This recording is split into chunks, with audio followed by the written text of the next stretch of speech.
Boxing Gloves here, and today we're learning about sub bass. We're going to be just looking at simply putting a sub bass in its place in a track. So let's say you've written one, but you're not so satisfied. You're not really sure where to go. This is sort of more of a mixing thing, but it's just tied to sub bass. That's just the way it is. So here's the little track. I just whipped this up really quick. And at this point, this is where we're going to be like, let's see what we could do to make this sound a little bit cleaner.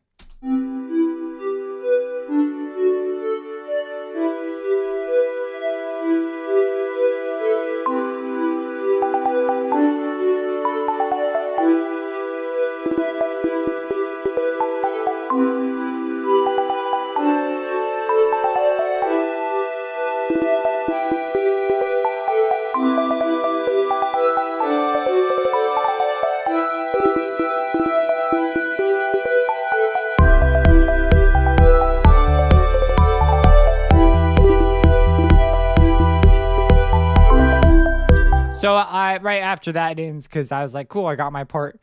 So this is pretty basic chords and stuff. We could talk about like a bit of songwriting, but we're not gonna right now. You could go into other things like an approach to beat writing covers more of that kind of a thing. So we get here to this where the sub is, and I quite like it, especially with the way it jives with our kick.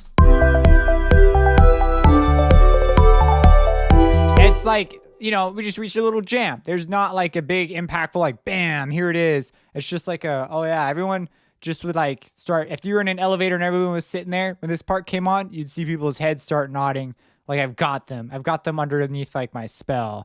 Okay. That's like kind of the thing. Like, that's not something you see people like, oh, you know what I'm saying? I mean, maybe if it's like, maybe this could be an intro to like something that would be much bigger. So what we want to do is we want to make this fit together a bit nicer. So I listen for this and I say, well, first off, I analyze my songwriting. First, is my song written in such a way that this is as good as the part can get? And I'm reasonably satisfied with the chord progression, the melody. I'm satisfied with the parts. A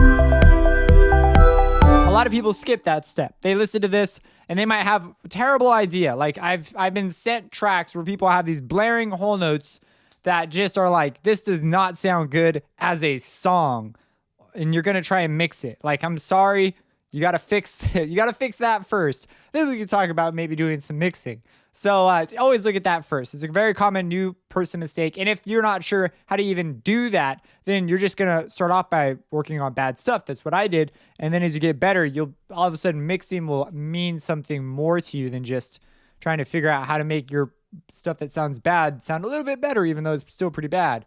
So this is all right. I mean, like, it's not like a genius thing, but it's pretty cool. You definitely have a moment, some sort of a thing going on here. So I look at my kick now. Now I say, well, what's in my low end? If I were to like open up my mixer and just look at all my sounds, let's just add EQs to them. So here's an EQ here. Let's see where most of my frequencies are on my ARP. So I'm like, okay, well, this is not an issue. I could tell you that just from, if we were to just solo it. That's what's going on there. Well, let's look at our next element. And right here, we shouldn't have issues. However, we do have maybe my reverb, but I put a low cut on it, so it shouldn't be an issue. But let's go ahead, open up an EQ just to show you, because, you know, hearing is what we're basing this on, but also it helps to see a little bit. So we see we have a little bit down here, so maybe, you know, what the heck. Just to be safe, whatever. And then let's go over here to the pad. Now the pad, wow, it's pretty high up there. So if we look at this, we're also going to talk about layering in a bass here because that pad's pretty bright. So what if you want like a warmer sound? We'll talk about that too. So here we have.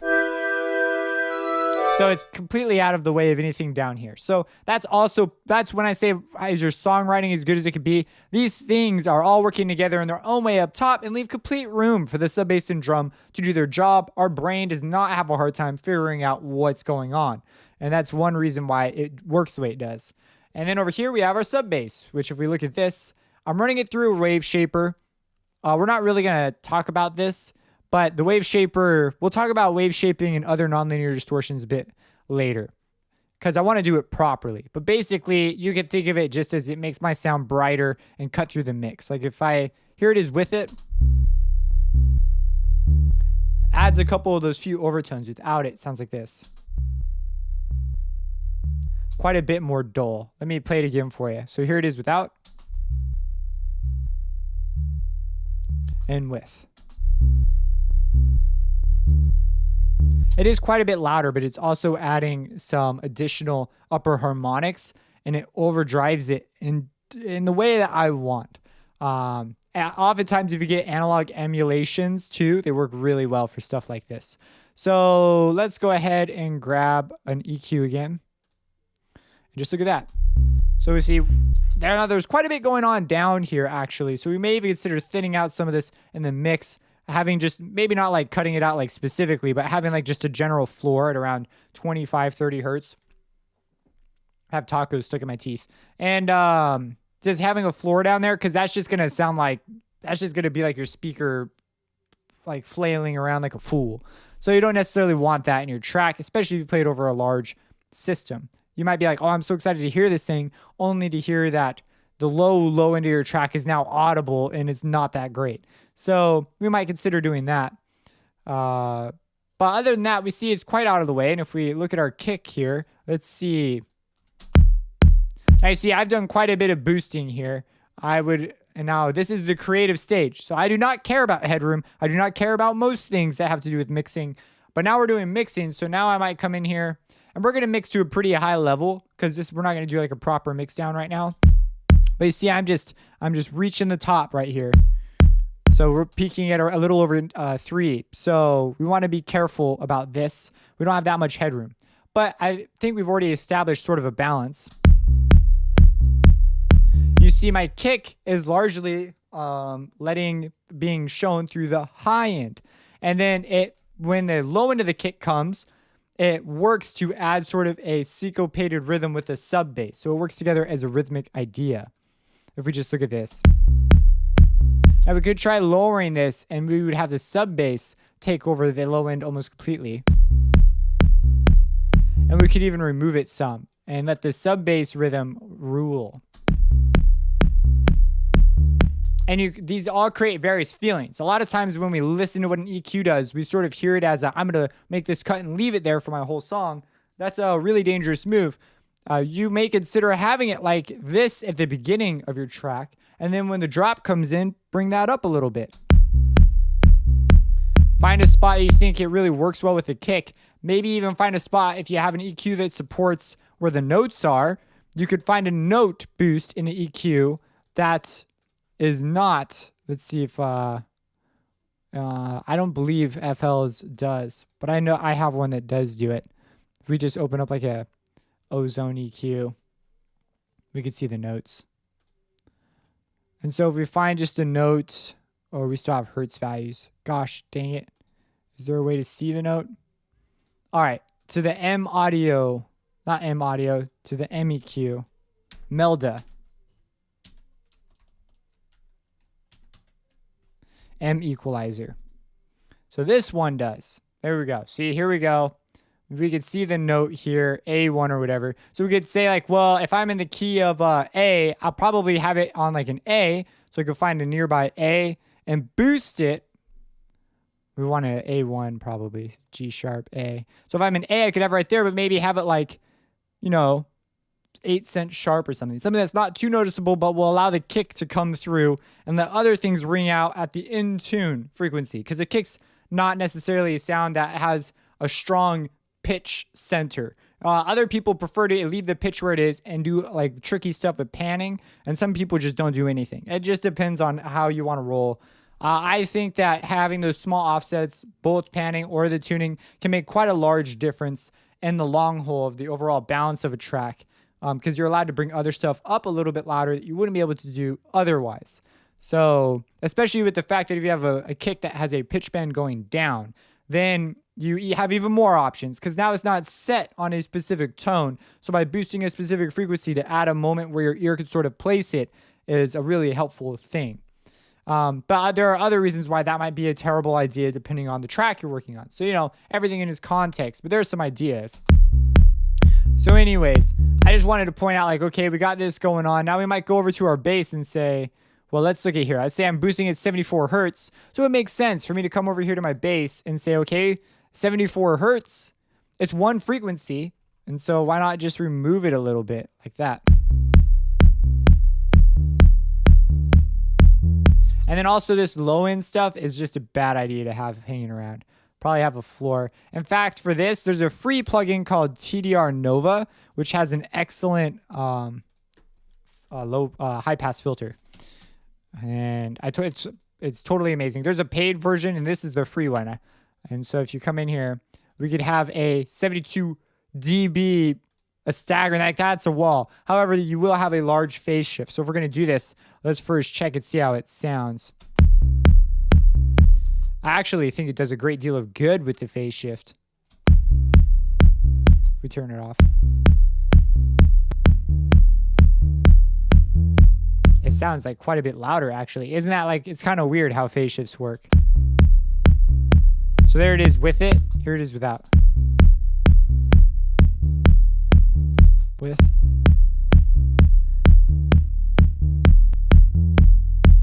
The higher harmonics, there's a phase shift that goes on with the higher harmonics. Let's try moving it over to like 22. See if it changes anything.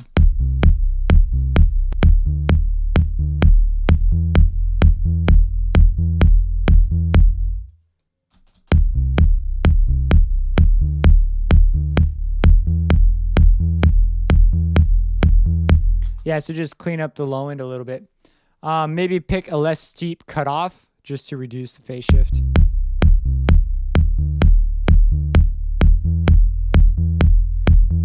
So I don't know how well this comes across on YouTube. That makes quite a big difference. However, you may or may not have TDR Nova. I'll leave it on there. And when you open up the file, just say you don't have this. And there's a free plugin video. I cover it where I talk about it. I really like it. It's one of my favorite free things I've come across. So if we add in elements now, we just want to make sure they don't get in the way of what's going on down here, but they're already happening in upper ends of the spectrum, so it shouldn't be an issue. For example, let's put the pads back in.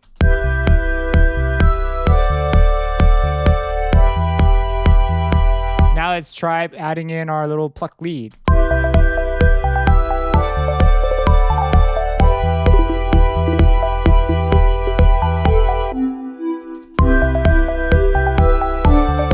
It's just a little bit sharper, a little bit clearer, and it jives really well. Now let's say, let's look at adding sub bass to other things. So let's say here on my pad, I want to make these notes come down a little bit and be a little more like they're pretty bright right now, right? If we're listening to this. So we could add a sub bass to them and we would bring them down an octave. In fact, I should have a little. Do I not have a text bubble? I guess I'm going to talk about it. I think I'm thinking of a different project. I have another project where I'm thinking of something like this, though. And, oh, I remember which one it is. Okay, yeah, we're definitely going to talk about this in another one. But I just briefly want to show you it here because this is another good example where we could use a technique like this. So let's say that bright stuff, you maybe don't want that. Personally, I think it's fine the way it is. But let's say you want to add in a low end and you just want to layer it in. Well, you could use oscillator 2 or you could use a sub. Let's say you want it to feel a bit warmer. Well, when it's that high, I'd call it like brittle or cold to an extent. And but the sub bass is so warm, there's a contrast in our song. That's really actually good for our song. But let's just say that we want our chords to be a little less bright. So one way we could do that is we could bring the notes down, right? So if we try that, if we try bringing our notes down here, first, our melody is going to get messed up, just so you know. But here we go. But now it's sitting in with our spectrum, maybe a little bit too much. Oh, I have things muted. So see, that messes up the general balance of our song. So maybe we don't want to do that. So we think, well, we could add another synth one, but then that's like adding a whole nother layer. Maybe we don't want to do that. Personally, that might be the route I go. But another very common route is to add a sub. And what this would do is it would, because we're playing block chords here, it won't mess up our sound here really all that much. It's like we take all these notes, we clone them an octave down from where they are. So it's like we've added this in. And so we could do that quite easily with our sub, and then we have 4 general timbres to pick from. And we'll go through all the same processing our other stuff is going through. And it'll also be going through a unison. So that's another reason we might want a separate layer. But layer, we'll talk about stuff like that in future videos. So here I have a sine wave So you'll just notice these general things. Square waves tend to add a hollow texture. And when we add these things, we want to add them an octave lower. If we add them where they're at, then we might as well just turn the volume level up on our stuff because they're the same notes. So I'm going to go an octave lower. Square waves to me sound a bit hollow. And the way you do it is while it's playing, you slowly turn it up and find a volume level that's maybe just a bit too much. Back it off a little bit. Usually you found a pretty good spot. Because you're listening so carefully, it usually is pretty well balanced. So if we just loop this section and try that out with the square waves.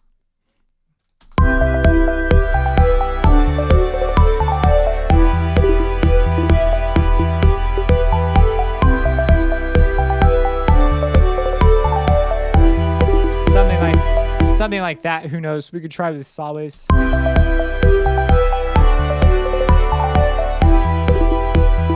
Personally, I just don't think this works out that great. Now, triangle waves have a much thinner sound. It's like a good mix between the two.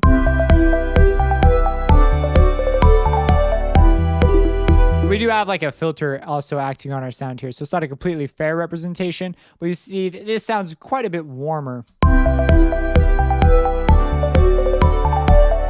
So I would like this. Now I could tell you before I did anything, the triangle would probably be the one I'd pick because I've done this before. And the sine waves would also sound pleasing here too. Now sometimes sine waves can sound terrible. Usually they sound really bad if there's not enough of the spectrum for them to mix with, because then they just create psychoacoustic effects that are pretty apparent, like beats just happen all over the place with sine waves. So, but if there's a big spectrum, all the phasing interrupts that effect, and so it's not as bad. If you don't know what that is, go check out my critical listening course where I talk about things like beats, and we look at sine waves from sort of a different view. But as you can see, that one sounds very pleasant as well. And also notice that these really mask the spectrum. If I get rid of this, all that high stuff is still there, but when I'm adding this, there's a fair amount of masking that happens as well. Notice that it doesn't really mess too much with our kick or our sub still because they're still so far away in the spectrum. So these are the two I'd mess with.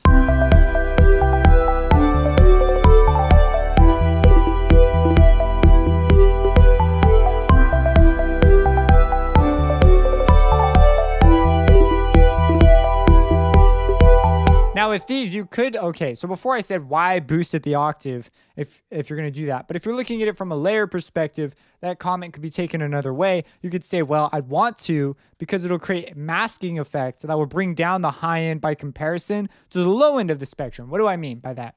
Well, maybe the key is not adding new notes down here. Maybe the key is adding these same notes, but emphasizing each one of the notes harmonic series with the fundamental and the first few harmonics receiving the emphasis. Something we talked about in the layering video, the triangle wave, because it has harmonics that go away very quickly, and the sine wave, which just has a fundamental, would be very good at. And it would increase a masking effect over the higher frequencies, causing this warmth in the sound to occur that these would not be so great at. For like, listen. Versus... they're worlds apart. And here we go with this one. So triangle waves and sine waves have this quality about them that make them exceptional for layering of this nature. And I think it's pretty cool to share right here. And so this is at the octave. Now we saw if we brought it down, we could accomplish very nice effects that way. And if you're into things like future bass, this is like future bass 101, like understanding these things. A lot of people can't really describe it as far as like why it happens. But if you ask them, they'll know. They'll be like, oh yeah, if you do it with the saw wave, you're going to get this sort of a sound. They'll just know because they've messed with it so much. But from our layering video, we know why. We could talk about the harmonic series, and just go watch that video again if you maybe now with new eyes as far as the applications are concerned. But anyways, there's that. Just some things to consider, some mixing that has taken place. This project file will be available and the original format you saw. There will not be any of these edits will not be saved. If you have any questions about this stuff, let me know. Subscribe, support me on Patreon. I appreciate it. And I also post my content there early if I have it done early for for my patrons because I appreciate that. And have a blessed day.